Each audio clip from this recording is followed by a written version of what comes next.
Hey guys, check this out.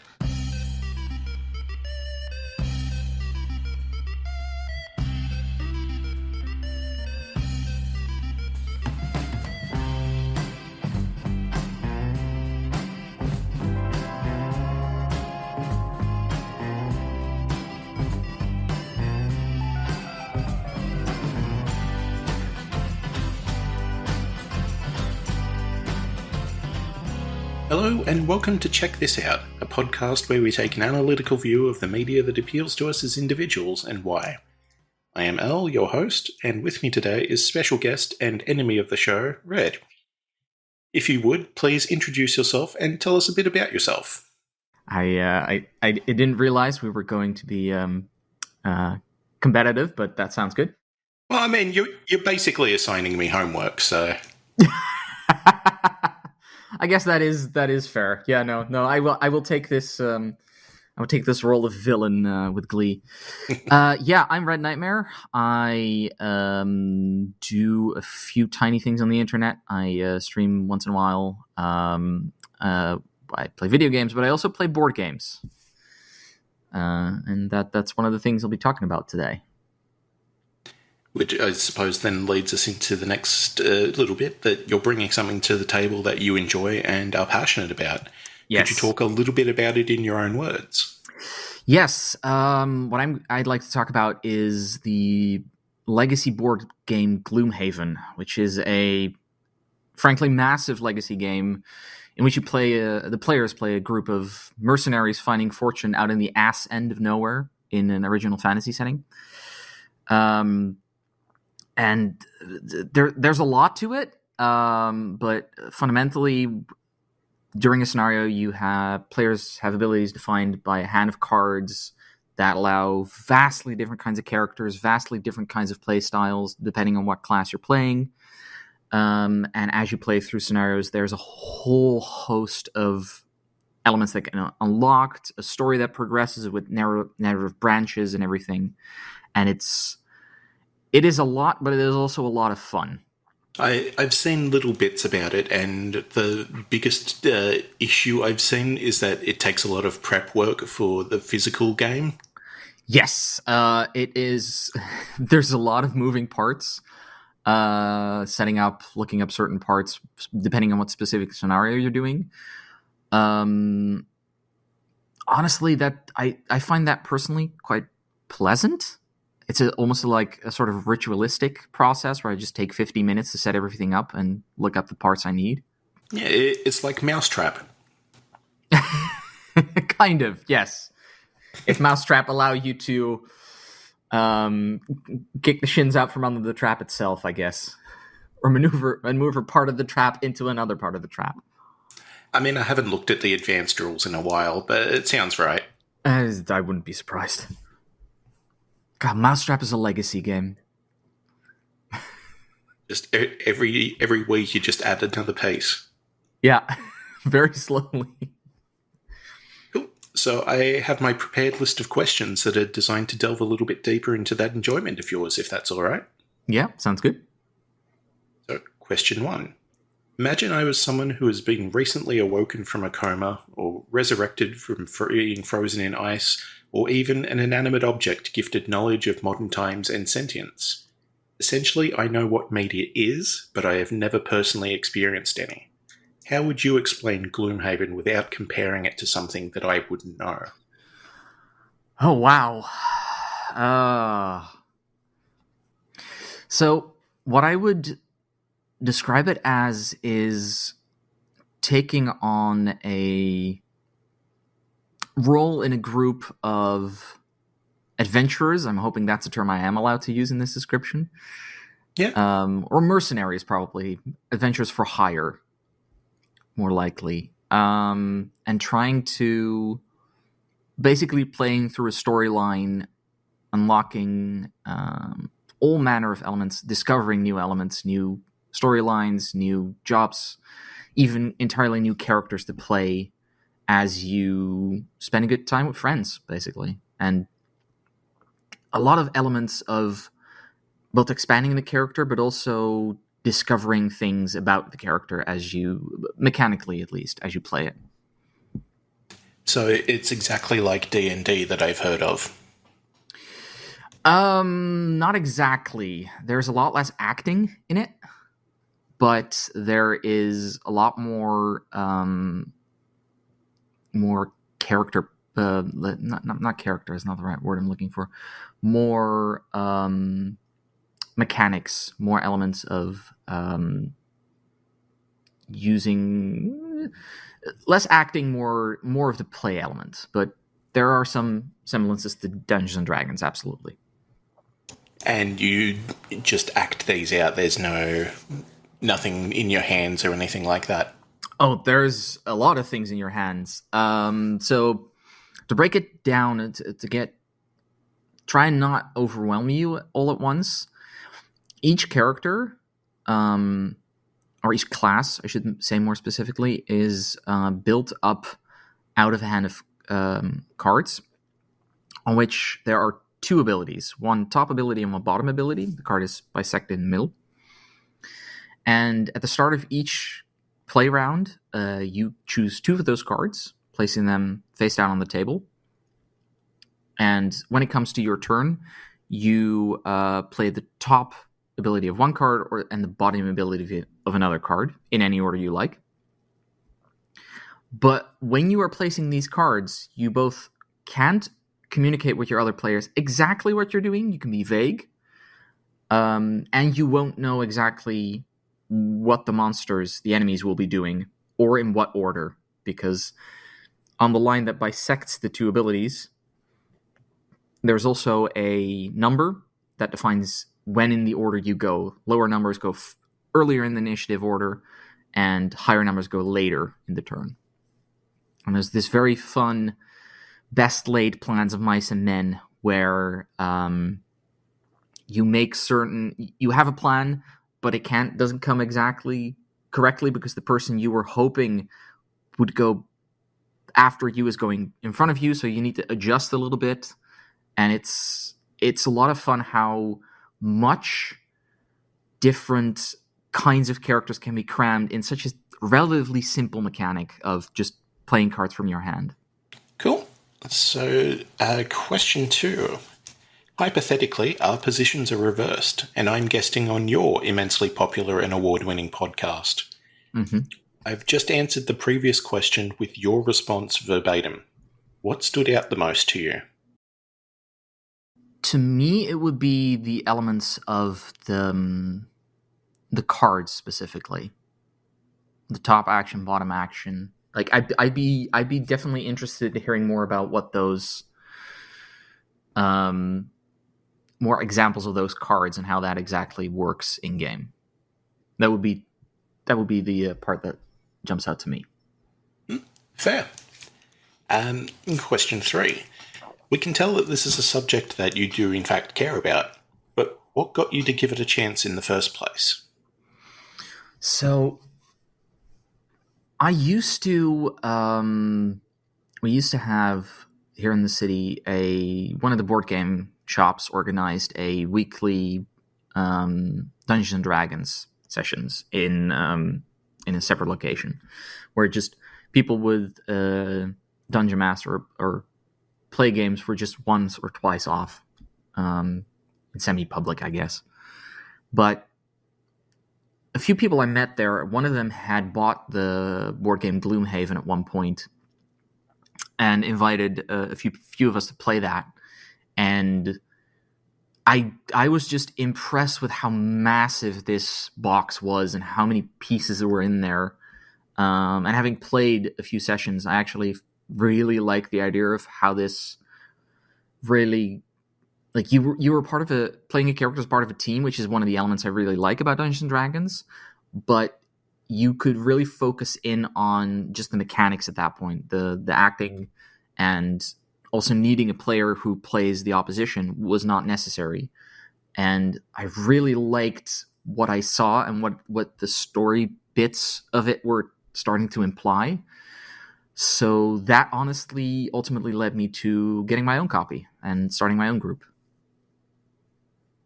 Cool. So, like, coming at it from the, like you said, the more mechanical-minded aspect. Mm-hmm. And there was also parts in there that reminds me of the old VHS games, the Nightmare series, which was later on DVD as the Atmosphere games. Oh, yeah. I honestly, I have to admit, I'm not very familiar with the Atmosphere series, so I don't know how much they. There are no VHS tapes in there. But the idea of not needing an antagonist player because the game provides that for you. Yes, yeah, absolutely. So, as I described, what I just described about the actions, that's how players choose their actions. The monsters, each kind of monster has a tiny little 8-card deck, like you shuffle. And as long as there is one of the monsters of that type on the board, you flip a card at the start of each round. That not only gives the initiative of that monster, but also what they will be doing on this turn. Um, and what's really nice about that is that because of each kind of monster having their own separate deck, you start to slowly learn their behavior. Like certain monsters always have very low initiative numbers, so they're very speedy, quick, hard to get before.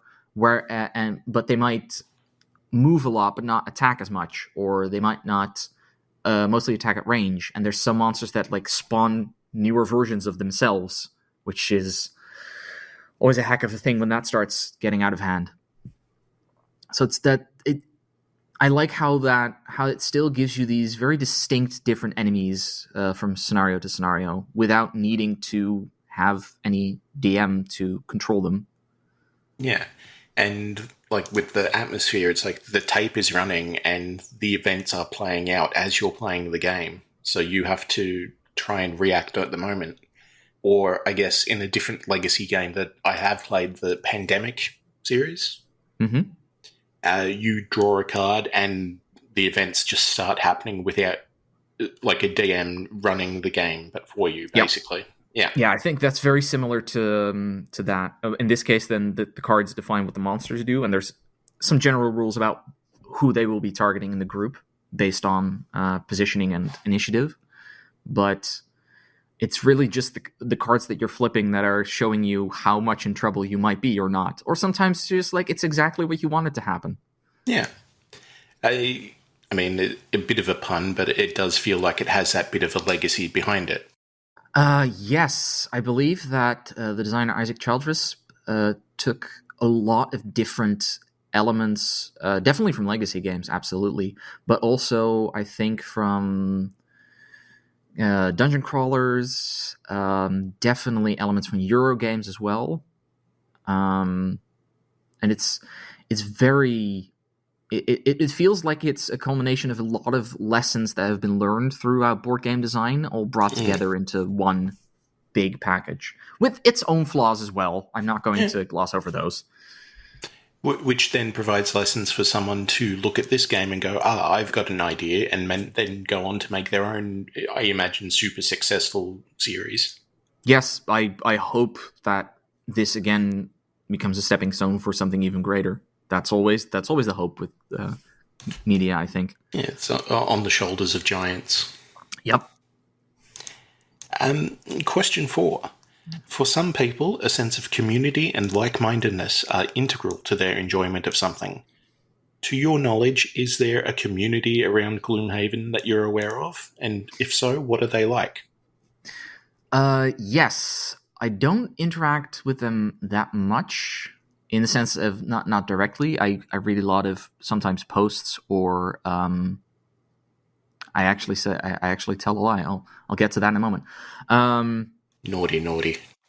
There's a lot of discussions about like for the different kinds of classes, a lot of different guides for them. But what the community is very good at is not spoiling anything because at the start of the game there are 6 different classes available, but the total game has 17 envelopes for classes, 11 of which are locked at the beginning of the game, which you'll slowly unlock through different means as you play.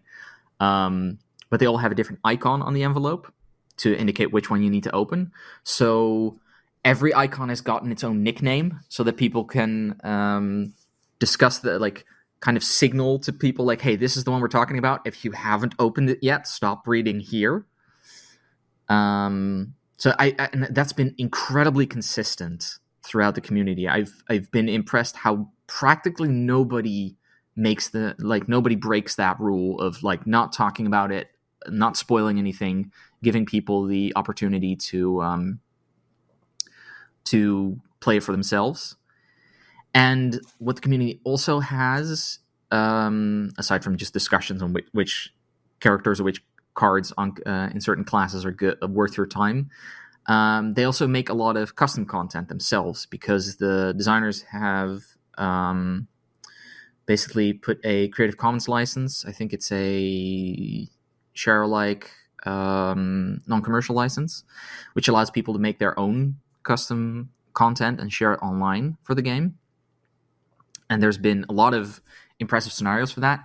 And I may have also pitched in on a group printing run of one of the fan-made expansions of that to get that printed and shipped to me in a big box. So, I'm pretty deep in right now. Yeah. And that's not even thinking about the sequel that's coming in probably somewhere next year. And I mean, it's also is the community just so in sync about not ruining things, or is it under a tight enough control that any dissenters are just instantly taken care of? I don't think it's external control. At least I think it's very much a peer pressure kind of control, where it's just the assumed way of talking about it. Because like I've practically never seen anybody slip up on that. Like it's always, and I don't know if comments like that are just deleted, or if it's just people are like, look, we all you need to do is just name the pretty standardly accepted nickname, and after that you can, like, once you're past the jump, or once people are in the article, you can assume they've at that point made a conscious decision to join. So then you can talk openly. But yeah, no, I think it's very much a sense of like, we don't want to ruin this for other people because it's so much more fun to discover what's in here by yourself. Yeah, which in turn ties back into what the community is like. Yeah. That they're not like a totalitarian dictatorship that's just, you must follow these rules. It's just a communal sort of acceptance. Yes. Of course, you'll always have rules lawyers. There's always, and there are some... The creator is also very active in the community, so some corner questions, there's good chance that he's answered them somewhere. But I don't get the impression that people are like very, you have to play it like this and no other way most of the time. I've seen some of that, but other people just as many people have been like, look, it's play it your way. There's ultimately have fun. It's like, play it whichever way you want, just play it. Mm-hmm. In question 5, there are many aspects of media that resonate differently with different people. What is your favourite part? Specifically for Gloomhaven, I assume? Yep.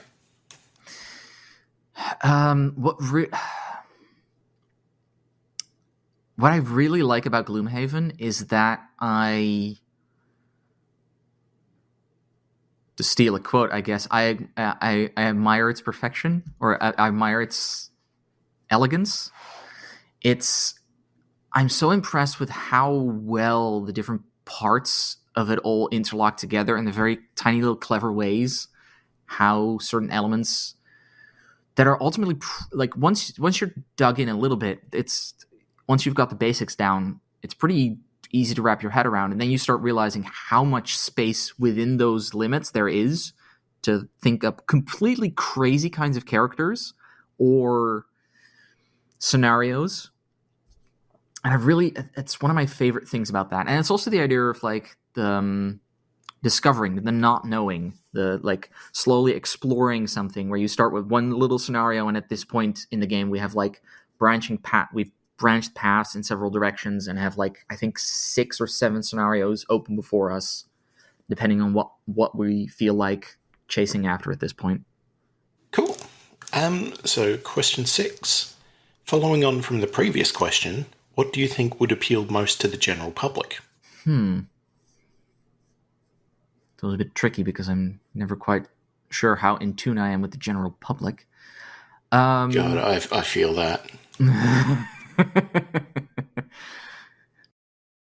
I think the general public, what the idea of, so the idea, like, when you think about Dungeons and Dragons, that's a pretty involved thing that requires a lot of specialization, especially from whoever's running the game, and also like acting a character also takes a lot of elements out of that. I think what the general public would probably really enjoy is still the sense of adventure without needing those elements. Still being able to make moral choices on who you help or not, still fight monsters, kick in doors, collect treasure, that kind of thing, without needing the whole song and dance of the acting part or needing a person who really runs it for you. Yeah, I could say that. The barrier of like improv requirement. Even though that's not a thing, but yeah. I do think that the game, it is not as elegant as it is not a simple game, so that could be a barrier to people. But if that's a hurdle, if you're willing to bite down into that and start with the smaller version, Gloomhaven Jaws of the Lion, which does the introduction of the rules so much better.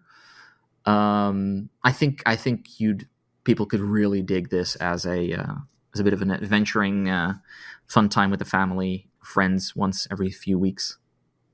Depending on the family, of course. Yes, of course. Yes, no.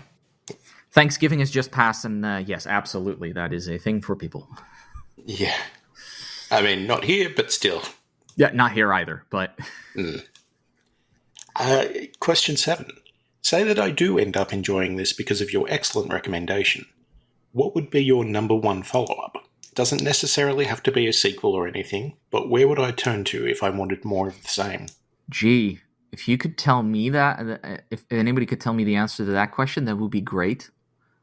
Because I don't know.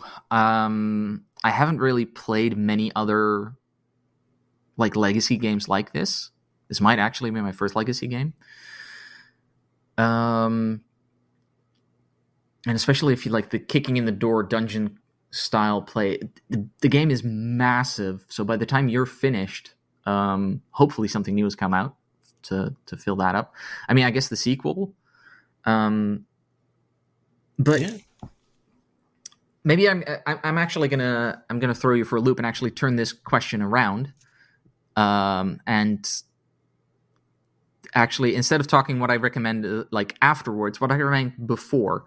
So I'm mostly talking about so far I've been talking about the big box, the big Gloomhaven, and as I said, my recommendation would be anybody who's interested after this, start with Gloomhaven Jaws of the Lion, because it is a smaller box, a cheaper box. So if you end up not liking it, you won't be out as much money as otherwise. The story is apparently a prequel, and you can take elements from that into the bigger game afterwards. Like the 4 classes that are in there are unique to Jaws of the Lion, but they are, because of the way the decks and elements are set up, you can just literally lift those classes up out of Jaws of the Lion and insert them into the Gloomhaven proper environment and just start with 10 characters at the start.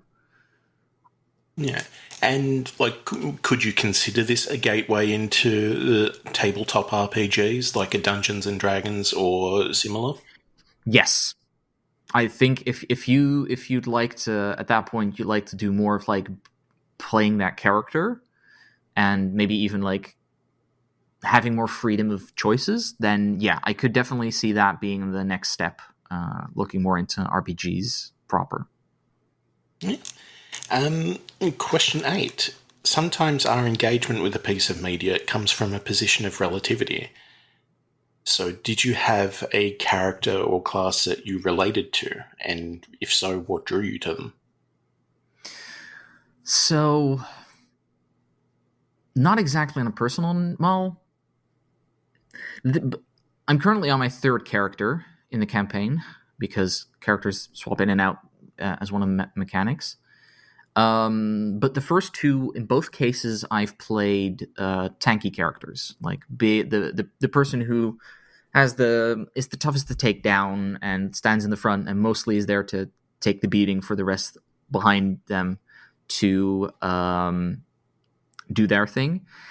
And I don't know. That's always I've always seen the role of it like a tank in that sense, a defender, always just like setting your friends up for success, like making sure that your other friends and your other teammates can do the maximum of their ability because you've got the damage side of the equation handled. And I think that relates to me to some extent. That like propping up others and being like maneuvering them into a position where they can shine. So I guess in that sense, that relates to me. I'm currently playing a character who is incredibly antisocial in mechanically speaking, but just to mix it up a little bit. But yeah, those were my two first characters, and I think that's something I can relate to. Yeah, that sort of protector personality of nearly being a martyr in the extremes. Yeah, I wouldn't go that far, but yeah, I understand what you mean. Yeah. Yeah, it's like if you take it too far, it could go there, but... Yes. Yeah. So, question 9. A lot of these types of interviews rely on the question of what would you bring with you to a desert island in order to get to know a person? But that's not this show. What we ask instead is to picture this scenario. You're on a deserted island with no hope of rescue, but food, water, shelter, and everything like that is being taken care of, so that you won't succumb before your natural time. You've also been provided with a single piece of media and the means to engage with it, and for you it is Gloomhaven. How frequently do you utilise it, and how long would it take for you to be sick of it?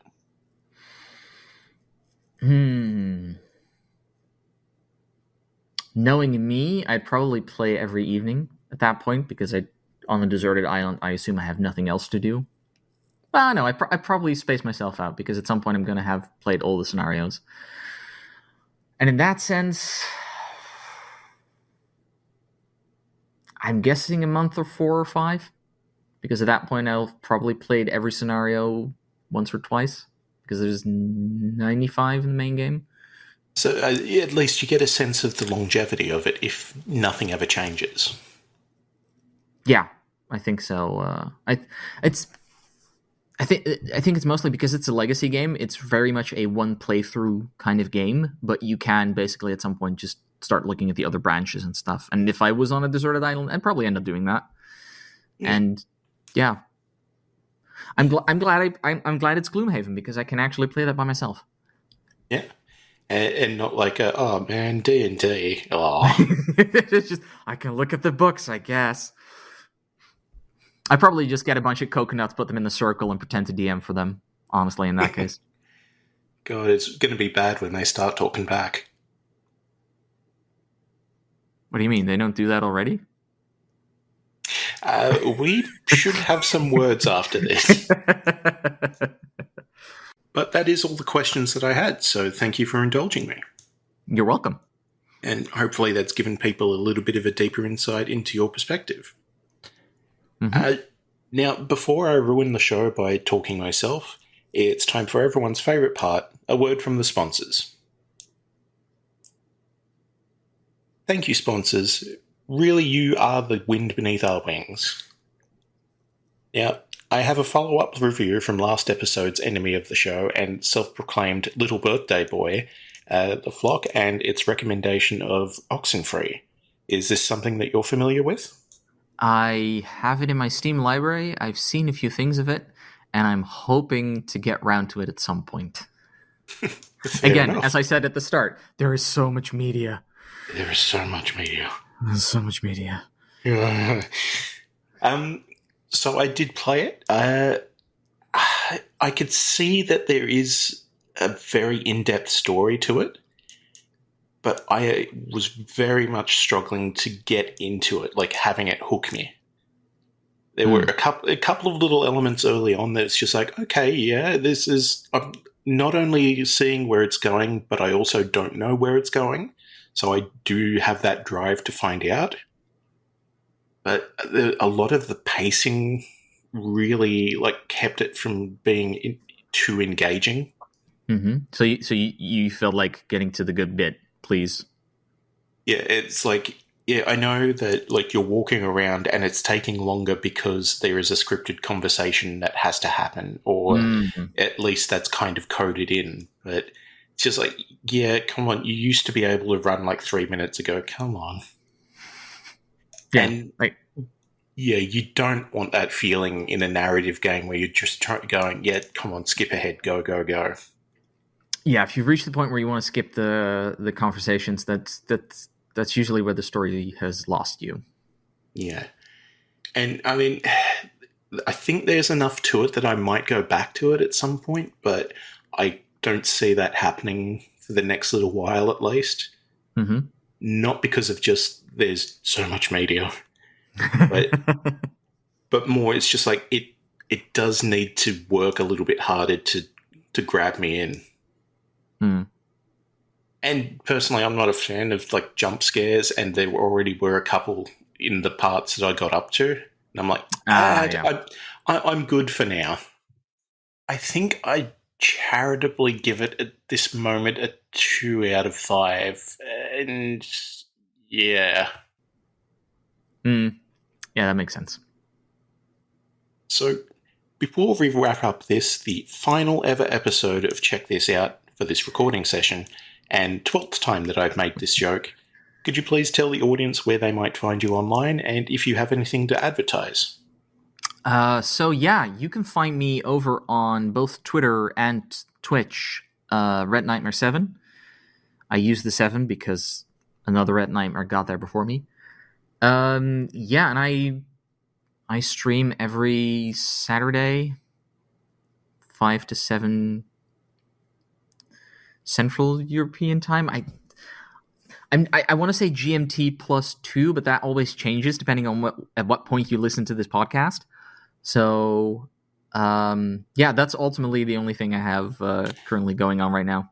So a +2 or +3, or +2 or +2? +1, yeah, depending on the time of year. So I recommend getting there at +0 and just sticking around for the entire time. Let all the ads run. But on that note, I've been L. I've been Red. And this has been Check This Out, a podcast of media positivity. And remember, those who live in glass houses should not throw bears. Stuffed bears or live bears? Yes.